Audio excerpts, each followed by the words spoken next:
So we could not stand by and just watch this happening to our country.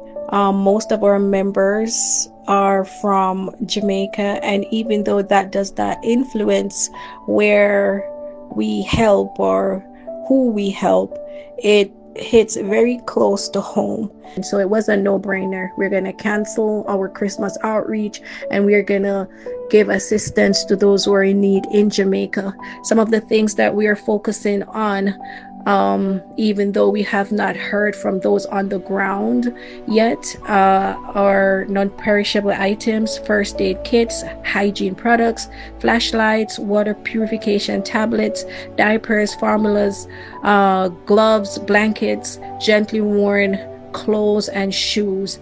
Some of those clothes, most of them, if not all of them, people will be left with only the shirts on their backs, literally. A big thank you to Melissa Hamilton and Melissa Dillon for their help and support as always, but more so in this time of crisis for our friends and families that's in Jamaica.